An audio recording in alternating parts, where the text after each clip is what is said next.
quiser, a boca é nossa, amada. Eu tinha lido. E nós estamos falando para um público que, né? Eu tinha lido os comentários, já vi esses comentários, né? E o nome do vídeo da série, assim podemos chamá-la, é o que você deveria saber. Então é direcionada para as pessoas deveriam saber. Para as pessoas. Não é para quem sabe. Público. Tá certo? Exatamente. O nome desse trabalho é O que você deveria saber. Se você já sabe, já não deveria saber o que sabe.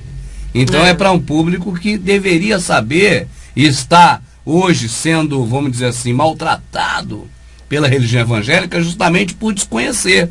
O meu povo será destruído por falta de conhecimento.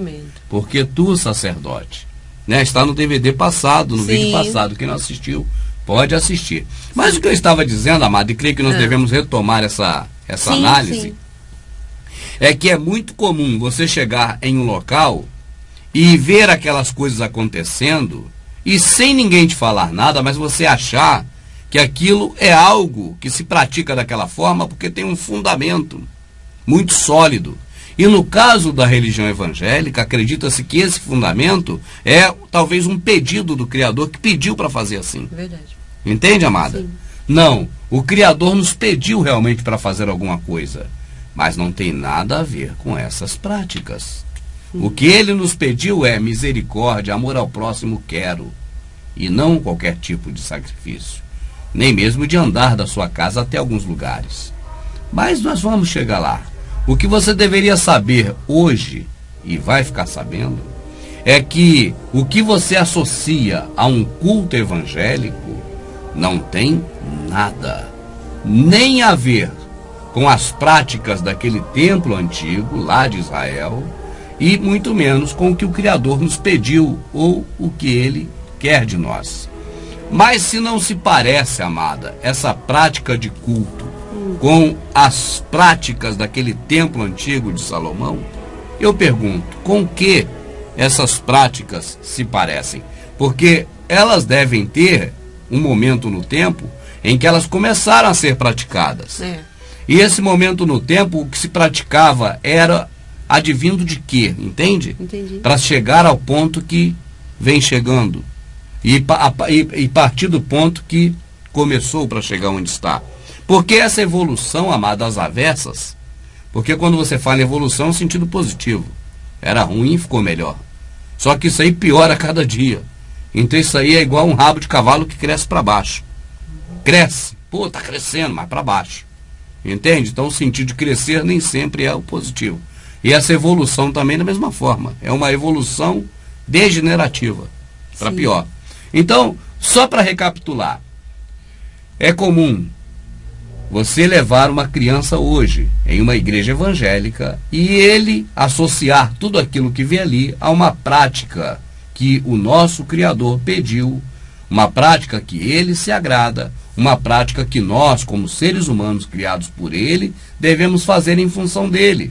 Agora pare para imaginar quando esse filho seu que você leva for bisavô. O bisneto dele que for levado a um local como esse no futuro, você acha que vai estar como? Você acha que vai estar igual está hoje? Não, é sempre mudando. Né? Sempre mudando. Basta você perguntar ao seu bisavô como era nos anos 60. Mas o seu bisavô vai achar que nos anos 60 é que era o certo. Porque foi do jeito que ele pegou. Entende, amada? E assim, sucessivamente. Quanto mais antiga a pessoa religiosa evangélica, quanto mais antiga no Brasil, né? E aí vamos dizer daquela época que vieram aqueles dois homens para cá e instituíram a primeira denominação evangélica lá em Belém, né? Com esse formato moderno, né? Se chegar até aquela época vai ver que era muito diferente do que era hoje, amada. Para se ter uma ideia, na época de Zinglio, não era chamado nem de culto. O pastor não era nem chamado de pastor, mas ele usava batina e era chamado de padre. Inclusive, veja bem, esse formato, isso é muito interessante. Esse formato que nós temos dentro de um templo religioso evangélico, que é exatamente como o católico, a disposição das cadeiras, a plateia, né, que no caso é a membresia que fica sentada, Isso tudo é uma sequência do catolicismo, que é uma sequência do mitraísmo. Este é o ponto de partida que nós falávamos agora há pouco. Porque se não se parece com o culto lá realizado pelos sacerdotes, né, no Templo de Salomão, não tem nada a ver com aquele, então se assemelha mais com o culto mitraico. Exatamente. Eu creio que você deveria saber, meu amado, você que é evangélico, que quando você entra por uma porta de uma denominação evangélica, de um templo, e você logo depara com os bancos enfileirados, todos eles virados para o altar, né? E você vê no altar e vê uma mesa, que no caso da católica é a mesa da proposição, e no caso do protestantismo é a mesa da ceia, né? E você vê um altarzinho, um localzinho de se falar que é um púlpito. Quando você observa essas coisas, meu amado, saiba, você está entrando exatamente em um local, nos moldes de um templo mitraico, de um templo de culto a Mitra. Não, irmão Rubens, este formato não é parecido com um culto mitraico. Nós não adquirimos isso do culto mitraico. Amado, vocês que são evangélicos, vocês adquiriram isso da mãe de vocês católica. E a mãe de vocês, a católica, adquiriu do templo mitraico.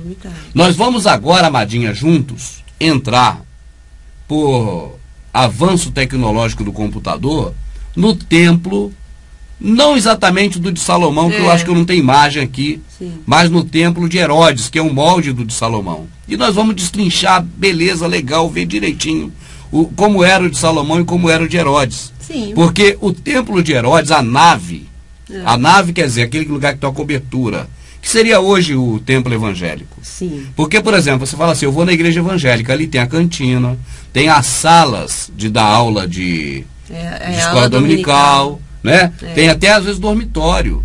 Ali é o ambiente da igreja, mas tem a nave da igreja. Certo. É o local onde tem as cadeiras viradas para o altar. E lá no altar tem as cadeiras de destaque viradas para cá. Entende, amada? Sim. Então, se você observar bem, você vai ver que o ambiente da igreja é aquele todo. E a nave é o local onde se processa o trabalho religioso, o culto. O culto. Né? Depois nós vamos falar também sobre culto, que as pessoas devem saber o que é culto. Exatamente. As pessoas cultuam e não sabem o que é culto. O que é culto. Entende? Culto, o que é culto, né? Vamos ter que destrinchar legal sobre isso. Tá? Mas estamos no templo. E o que ocorre? Quando você vê, por exemplo, o templo de Salomão, era aquela nave, aquele local onde hoje são essas cadeiras viradas para frente.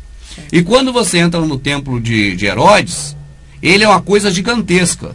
O ambiente do templo de Herodes, que é o templo de Herodes, é enorme. Agora, a nave do templo, onde dentro da nave fica o Santo dos Santos, sim, e onde dentro do Santo dos Santos fica a arca, exato, tá certo? Esse é uma cópia. Não digo no formato nem no tamanho, porque o de Herodes era muito maior. Muito maior. Mas dentro do que tinha ali dentro, é exatamente o que tinha também. Tá certo? Basicamente no de Salomão. E em nenhum desses dois tinha plateia. Totalmente diferente. A plateia não entrava no templo. Nós vamos entrar agora por, vamos dizer, computador, né? Por tecnologia, no templo de Herodes. Mas pode ter certo que é a mesma coisa do templo de Salomão, nesse aspecto que se fala da disposição das peças, sim, dentro do templo. Olha aqui, amada, essa escadaria que você, sim, observa, provavelmente seja o local onde estavam aqueles cambistas na porta do templo, porque daí para dentro tudo é templo. Tudo é templo. Nós vamos agora entrar por aí nessa tecnologia e vamos dar uma olhada melhor, né, no que é esse templo que estava em Israel na época do Salvador. Certo. É o templo de Herodes, não é o de Salomão. Né? Esse é muito maior que o do Herodes. Embora esteja escrito templo de Jerusalém, porque é em Jerusalém. Olha aí, nessa primeira porta que se abre, nós vemos um local, amada, em que no próprio DVD passado, nós exibimos cenas em que o menino Jesus, né, o Salvador, ele havia ido ao templo com o pai e a mãe. Certo. Então o cenário feito, montado, né, no estúdio de cinema para representar aquele momento, diz respeito a esse local aí, ó. Dá para ver, inclusive, no filme, essas escadinhas no meio, né? Sim. Então é uma representação bem assim, autêntica, né? Naquele filme, desse local. Esse local é o pátio do templo.